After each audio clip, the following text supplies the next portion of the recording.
دیکھ کر چڑھتی ہے کیا کروں جبکہ مجھے مہمان نوازی کا شوق ہے۔ ان کا سوال یہ ہے کہ بیوی مہمان نوازی سے چڑھتی ہے اور انہیں مہمان نوازی کا شوق ہے تو کریں کیا؟ میں بس ایک واقعہ سنا دوں، انشاءاللہ تعالیٰ وضاحت ہو جائے گی اس سے۔ ایک بار ایک صحابی یہی شکایت لے کے حضور اکرم صلی اللہ علیہ وسلم کے پاس، نہ ان صحابی کی وائف آئی حضور اکرم صلی اللہ علیہ وسلم کے پاس کہ جی میرا اس نے ریل بنا رکھی، ہر ٹائم کوئی نہ کوئی مہمان ساتھ لاتا ہے اور میں کھانا بنا کے تھک گئی اور مجھ سے اتنی مہمان نوازی نہیں کی جاتی اور یہ مانتے نہیں۔ تو حضور خاموش رہے اور اس کے بعد ان صحابی کو بلایا۔ تو آپ یقین کرو جب میں واقعہ پڑھ رہا تھا میں نے ابھی اس کی ڈانٹ پڑے گی صحابی کی، لیکن حضور صلی اللہ علیہ وسلم نے کہا کہ بھائی تو میری دعوت کر دے، کل کو میں تیرے گھر آؤں گا، اپنی بیوی کو بتا دے اور اس سے یہ کہہ دیو کہ جب میں واپس لوٹوں تو بس میری پیٹھ دیکھتی رہے، میرے پیچھے دیکھتی رہے، کسی اور کام میں نہ لگے۔ صحابی کے تو مزہ آ گیا، سرور کائنات گھر آنے کو کہہ رہے، خود اپنے آپ کہہ رہے کہ میری دعوت کر دے۔ تو اس نے جا کے بیوی کو خوشخبری سنا دی، بیوی بھی راضی ہو گئی۔ بھئی چاہے کتنی چڑچی ہو مہمان نوازی سے، نبی گھر میں آ رہے ہوں تو جنت گھر میں آ رہی سمجھو۔ تو خیر اگلے دن حضور اکرم صلی اللہ علیہ وسلم اپنے ٹائم پہ پہنچ گئے، بہت لوازمات، بہت تگڑی دعوت۔ وہ کھلانے کا شوقین پہلے تھے صحابی اور اسے کھانے بنانے کا بہت تجربہ تھا، بہت مزیدار کھانا بنایا۔ حضور کھانا وانا نوش فرما کے اور جب چلے ہیں تو یہ عورت حضور کو پیچھے سے دیکھنے لگی اور دیکھ کے وہیں بے ہوش ہو گئی۔ یہ صحیح حدیث میں واقعہ ہے۔ تو انہوں نے پلٹ کے صحابی نے اس کے پانی وانی چھڑک کے اسے ہوش میں لائے، حضور جا چکے تھے۔ تو پوچھا کیا ہوا؟ کہ میں نے دیکھا کہ جب حضور پلٹ کے جا رہے تھے تو ان کے پیچھے ہمارے گھر میں سے سانپ، بچھو، بلائیں، کیڑے مکوڑے سب حضور اپنے ساتھ لے گئے۔ تب حضور نے صحابی کو بلا کے فرمایا کہ اس سے کہہ دو کہ جو مہمان کھاتا تو اپنی قسمت کا ہے لیکن اپنے ساتھ تمہاری ساری مصیبتیں لے جاتا ہے۔ تو اس کے بعد کبھی اس نے اپنے ہسبینڈ کو منع نہیں کہا۔ مگر یہاں ہمیں بھی یہ بات سمجھنی چاہیے، اگر ہماری بیوی کی صحت صحیح نہیں ہے نا تو پھر اس پہ ضرورت سے زیادہ بوجھ نہیں، کیونکہ اللہ کی سنت وہی ہے، لا یکلف اللہ نفسا الا وسعها، کہ میں کسی پہ اس کی ہمت سے زیادہ بوجھ نہیں ڈالتا۔ تو ہمیں اللہ کی سنت پہ بھی چلنا ہے۔ اگر ہماری بیوی بیمار ہے اور ہمیں لگتا ہے کہ ہم نے اس پہ بہت زیادہ بوجھ ڈال دیا تو اس کی طبیعت خراب ہو جائے گی، تو ہمارا بھی حق یہ ہے کہ ہم اسے اگنور کریں، ٹال دیں۔ میں تو اکثر جب دیکھوں نا اپنی بیوی کی طبیعت زیادہ خراب ہے تو میں دعوت باہر کر دیتا ہوں ہوٹل میں، تھوڑے سے پیسے زیادہ لگتے ہیں، اپنا کام بھی ہو جائے اور بیوی سے بھی اپنا ٹھیک رہے، اللہ کے یہاں تلفی بھی نہ ہو۔ اچھا جی، آپ نے جو یہ بات بتائی تھی جیسے وہ کام بچھو ہے ساری بنائے لے جاتے ہیں انسان کے نوان، تو اس کا کوئی نقصان تو نہیں پہنچتا ان کو؟ ان کا سوال یہ ہے کہ جو مہمان ساتھ میں لے گئے انہیں کوئی نقصان تو نہیں پہنچتا، وہ تو گھر سے باہر لے گئے، اپنے ساتھ اپنے گھر تھوڑی لے گئے، یہ نہیں لکھا ہوا روایت میں، اس کے گھر سے نکال کے باہر لے گئے، تو انہیں کوئی نقصان نہیں۔ وہ تو اللہ کی رحمتیں برسانے آئے تھے اور رحمتیں برسا کے اور اس کی بلائیں اپنے ساتھ لے گئے، انہیں باہر چھوڑ دیا اس کے گھر سے۔ ایک بندہ زکوٰۃ دیتا ہے لیکن زکوٰۃ ایسے کو نہیں دیتا جو زکوٰۃ کا مستحق ہو، جو مستحق نہ ہو اس کو زکوٰۃ دیتا ہے، تو یہ کیا زکوٰۃ ادا ہو جائے گی اس کی؟ ان کا سوال یہ ہے کسی مستحق کو زکوٰۃ نہیں دی تو کیا زکوٰۃ ادا ہو جائے گی؟ نہیں بھائی، بالکل ادا نہیں ہوگی۔ زکوٰۃ تو مستحق کو دینی ہے، اسے مالک بنانا ہے اور اس کے بعد پھر زکوٰۃ ادا ہوگی۔ اگر آپ نے کسی کو وکیل بنا دیا کہ بھائی یہ زکوٰۃ فلاں بستی میں آپ بانٹ جاؤ، وہ نہیں بانٹتا تو آپ کی ادا ہو گئی، اب وہ پھنسے گا اللہ کے آگے، وہ دیر کرتا ہے یا نہیں دیتا۔ تو آپ نے اپنی اچھی نیت سے کسی کو وکیل بنا دیا، وہ وہاں جا کے زکوٰۃ بانٹے، اگر وہ نہیں بانٹتا تو پھر آپ ذمہ دار نہیں ہو، آپ کی ادا ہو گئی۔ لیکن اگر آپ نے جانتے بوجھتے کسی ایسے کو دے دی زکوٰۃ تو پھر تو آپ کی زکوٰۃ ادا ہی نہیں ہوئی، دوبارہ دینی پڑے گی۔ کیا واقعی عورت کو پسلی سے پیدا کیا گیا؟ ان کا سوال یہ ہے کہ عورت کو واقعی پسلی سے پیدا کیا گیا؟ ہاں بھائی، حدیث پاک میں یہ بات آتی ہے کہ اللہ نے عورت کو ٹیڑھی پسلی سے پیدا کیا، پسلی نہیں بلکہ ٹیڑھی پسلی، اور اسے سیدھا کرنے کی کوشش نہ کرنا، یہ ٹوٹ جائے گی۔ اور یہ لگتا بھی ہے ٹیڑھی اور پسلی کے بھی اوپری حصے سے، اسی لیے آپ نے دیکھا ہوگا عورتوں میں جو ہے وہ مردوں کے مقابلے عقل کم ہوتی ہے اکثر، مطلب بہت سی تو عورتیں مردوں سے بہت ہوشیار ہوتی ہیں۔ تو یہ صحیح بات ہے، بالکل حدیث سے ثابت ہے. تو اس لیے میری ریکویسٹ آپ لوگوں سے یہ ہے کہ اسے سیدھا کرنے کی کوشش نہ کریں، بلکہ جس حال میں اللہ نے جو عورت آپ کو دے دی اس کے ساتھ ویسے ہی نبھاؤ کریں، کیونکہ یہ زندگی ہمیں آزمائش کے لیے دی گئی. تو یہ آزمائش کا حصہ ہو سکتا ہے. جو آپ کی بیوی اگر مان لو سخت مزاج بھی ہیں، تھوڑی ٹیڑھی بھی ہیں، تو ان کے ساتھ اسی طرح نبھاؤ کرو انشاءاللہ تعالیٰ. اگر آپ یہ سوچو گے کہ یہ مجھے حرام سے بچاتی ہے، میں پتہ نہیں کہاں کہاں منہ مارتا اگر یہ نہ ہوتی، اس نے مجھے بچے دیے، مجھے میرا گھر بسایا، تو آپ کو اس پہ لاڈ آئے گا. کیونکہ قرآن بھی یہی بات کہتا ہے کہ اگر تمہیں اپنی بیوی کی باتیں بری لگتی ہیں تو اس کی اچھائیوں پہ نظر رکھو کہ اس میں کوئی نہ کوئی بات اچھی بھی ہوگی. اور یہ اچھی سب سے بڑی اچھائی یہی ہے کہ اس نے آ کے آپ کو حرام سے بچا لیا. آپ کے بیچ بات یہ سننے میں آئی تھی کہ ہر عورت جو ہے وہ شوہر کی پسلی سے پیدا ہوتی ہے. ان کا سوال یہ ہے کہ کیا ہر عورت شوہر کی پسلی سے پیدا ہوتی ہے؟ نہیں بھائی، وہ تو سسٹم ہے، سائنس کا زمانہ ہے. آپ کو پتہ ہے کس طرح سے بچے ہوتے ہیں. پہلی عورت جو تھی حضرت ماں حوا علیہ السلام، وہ آدم علیہ السلام کی پسلی سے پیدا ہوئی تھی. باقی تو سب روٹین، کیونکہ وہاں پہ میاں بیوی کا کانسیپٹ اس ٹائم تک نہیں تھا عورت مرد کے ملاپ کا. تو آدم علیہ السلام کو اللہ رب العزت نے بنا کسی ماں باپ کے پیدا کر دیا، کن فیکن سے. اس کے بعد ماں حوا کو ان کی پسلی سے پیدا کیا. اس کے بعد ان دونوں کے ملاپ سے آگے نسل چلی. تو اب قیامت تک اسی طرح نسل چلتی رہے گی. بیچ میں عیسیٰ علیہ السلام کو اللہ رب العزت نے اپنا معجزہ بنا کے کہ اپنے کلمہ کن سے مریم علیہ السلام کی جو بطن ہے اس میں انہیں پرورش دی بنا باپ کے. تو وہ یہ دکھانا چاہتا تھا کہ میں چاہوں تو بنا ماں باپ کے آدم کو پیدا کر دوں، میں چاہوں تو مرد سے عورت کو نکال دوں ماں حوا، اور میں چاہوں تو بنا مرد کے بھی کسی کو پیدا کر دوں عیسیٰ علیہ السلام. اور چاہوں تو بوڑھاپے میں جب بالکل ہی سب کچھ ختم ہو چکا ہو تو ابراہیم کو اسماعیل دے دوں، اور انہیں ایوب علیہ السلام کو نہیں، زکریا علیہ السلام کو یحییٰ دے دوں. والد کی موت کے بعد میں ان کی کار یوز کرتا ہوں، اور میری ایک بہن ہے، اس نے اپنا حق معاف کر دیا، کیا یہ ٹھیک ہے؟ ان کا ایک سوال یہ ہے کہ والد کا انتقال ہو گیا، ان کی کار تھی وہ میں یوز کرتا ہوں، میری بہن ہے، اس نے بھی حق معاف کر دیا. ہاں تو کیا میں اسے یوز کر سکتا ہوں؟ بھائی آپ کو پہلے والد کے فوراً بعد سارا حق جوڑ کے یا تو اس کی وہ رقم اس بہن کو دے دینی چاہیے تھی، پھر وہ آپ کو واپس کر دے اس کار کی جو رقم بن رہی تھی. چمچ تک بانٹنے کا حکم ہے فوراً بعد، اور مالک بنانے کا حکم ہے.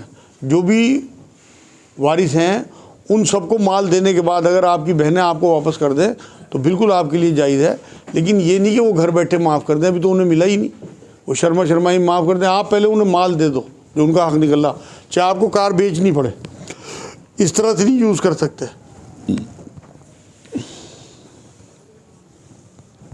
حضور صلی اللہ علیہ وسلم کا سایہ نہیں تھا، اس میں کیا حکمت ہے؟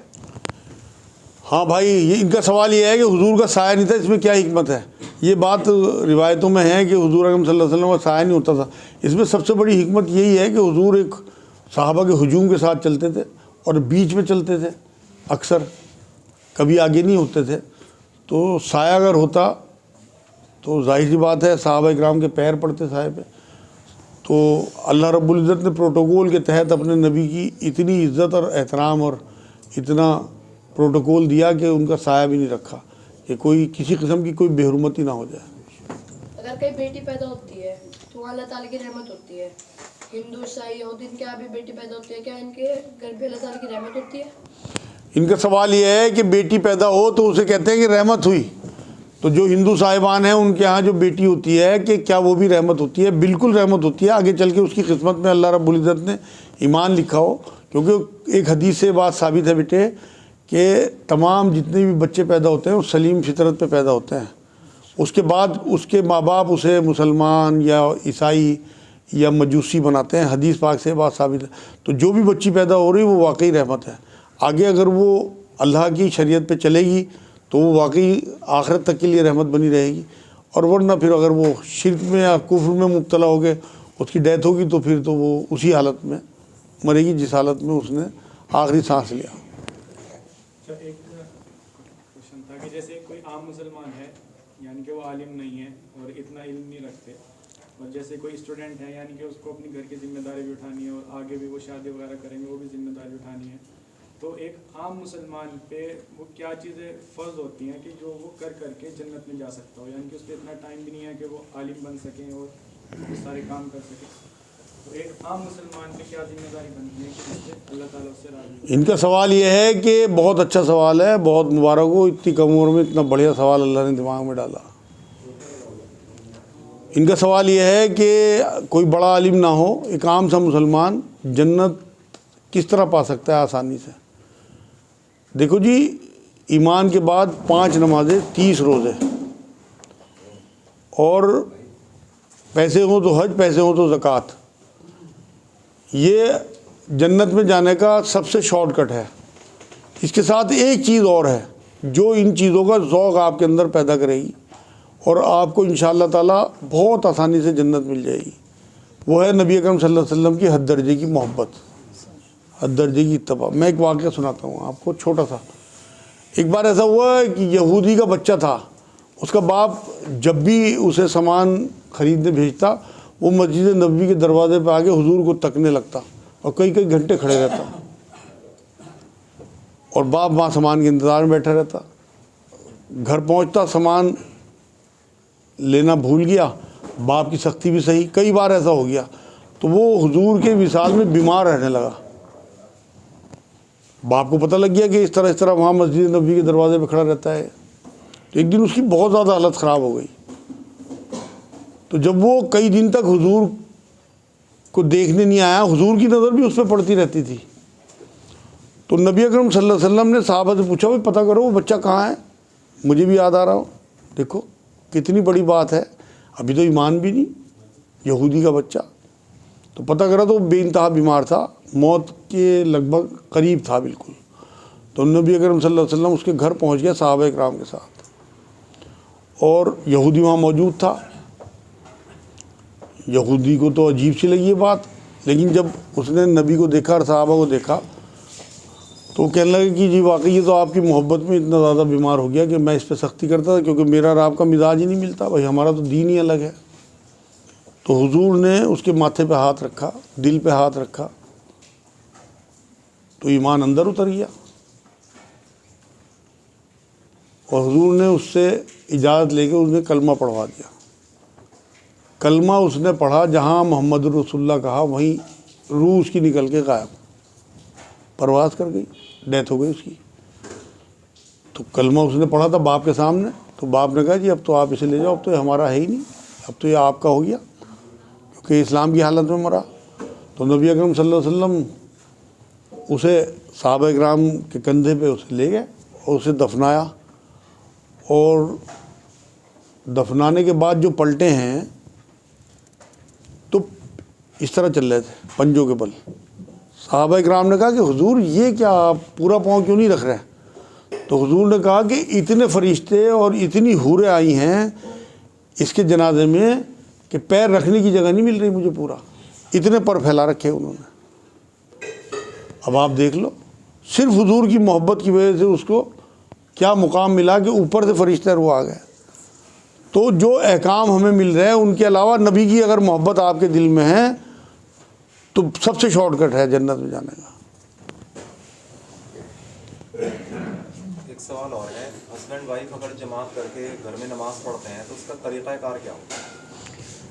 ان کا سوال یہ ہے اگر ہسبینڈ وائف نماز پڑھتے ہیں تو اس کا طریقہ کار کیا ہوگا؟ بیوی پیچھے کھڑی ہوگی، ہسبینڈ پڑھائے گا نماز، عورت نہیں پڑھا سکتی، عورت امام نہیں بن سکتی مرد۔ نہیں، جیسے سنتے ہیں کہ تھوڑا سا پیچھے ہو یا بالکل اس کے پورا پیچھے آئے۔ مرد تو تھوڑا سا پیچھے ہو، لیکن عورت کو تو اس کے پیچھے ہی کھڑا ہونا پڑے گا۔ تکبیر وغیرہ پڑھنی پڑے گی؟ پڑھ سکتے ہیں تکبیر، بالکل جماعت ہے، اس میں تو کوئی مسئلہ ہی نہیں ہے۔ کوئی اور گھر میں ہو، بچہ ہو، کوئی ہو، تو وہ تکبیر سن کے آگے جماعت میں۔ تکبیر کیا ہے؟ تکبیر ایک اعلان ہے کہ جماعت کھڑی ہو گئی۔ کیا ٹائم ہو گیا؟ اور تو کسی ذہن میں کوئی بات نہیں بھائی؟ ہاں، کیا فرشتے اور جن انسانی شکل میں آتے ہیں؟ ان کا سوال یہ کیا فرشتے اور جن انسانی شکل میں آتے ہیں؟ بالکل آتے ہیں بھائی، اور قرآن سے ثابت ہے بات۔ دیکھو آپ کو یاد دلاؤں میں کہ شیطان نے تو کئی بار مکے میں حضور صلی اللہ علیہ وسلم کے خلاف انہیں غیر مسلموں کو بھڑکانے کے لیے انسانی روپ لیا۔ ایک بڈھے کا روپ لیا تھا اس میں میٹنگ میں آ کے، اور پھر انہیں بدر تک لے گیا تھا، اور وہاں یہ کہہ کے بھاگا تھا۔ قرآن کی آیتیں ہیں کہ وہ جو میں دیکھ رہا ہوں وہ تمہیں نہیں دکھ رہا, کیا کہ بھاگ گیا تھا وہاں سے انہیں مطلب برے حال میں چھوڑ کے بدر میں. اور جو ابراہیم علیہ السلام کو بہکایا تھا اسماعیل علیہ السلام کو جب وہ ذبح کرنے کے لیے لے جا رہے تھے, وہ بھی انسانی شکل میں جو تھا شیطان ہی تھا, جن. تو قرآن کی سورہ کہف آیت نمبر 50 کہ شیطان جنوں میں سے ہے. اسی طرح فرشتوں کا معاملہ ہے. ابراہیم علیہ السلام کے پاس فرشتے آئے اور انہوں نے ان کے سامنے بچڑا بھون کے رکھا تو انہوں نے نہیں کھایا, یہ ڈر گیا کہ کہیں یہ دشمن نہ ہو. وہ انسانی شکل میں تھے. وہ جو ہے وہ لوط علیہ السلام کی قوم پہ عذاب کے لیے آئے تھے اور ابراہیم علیہ السلام کو بیٹے کی بشارت دینے کے لیے آئے تھے, تو وہ بھی انسانی شکل میں آئے تھے. تو یہ دونوں چیزیں قرآن سے ثابت ہے کہ فرشتوں کو بھی اللہ رب العزت نے صلاحیت دی اللہ کے حکم سے, اور جنوں کو بھی صلاحیت دی کہ وہ انسانی شکل اختیار کر سکتے. ایک سوال اور بنتا ہے جی, جیسا بھی آپ نے یہ بات بتائی تو اس میں یہ کہا جاتا ہے کہ شیطان کو رمضان میں قید کر دیا جاتا ہے, اور یہ جنگ بدر کا واقعہ جو ہے وہ رمضان کا ہے, تو وہ شیطان تو وہاں تھا. ان کا سوال یہ ہے کہ شیطان کو رمضان میں بند کر دیا جاتا ہے, اور جنگ بدر کا جو واقعہ ہے وہ رمضان کا ہے. اصل میں وہ جو حدیث پاک ہے نا, وہ سرکش شیاطین کے بارے میں ہے کہ قید کر دیا جاتا ہے انہیں.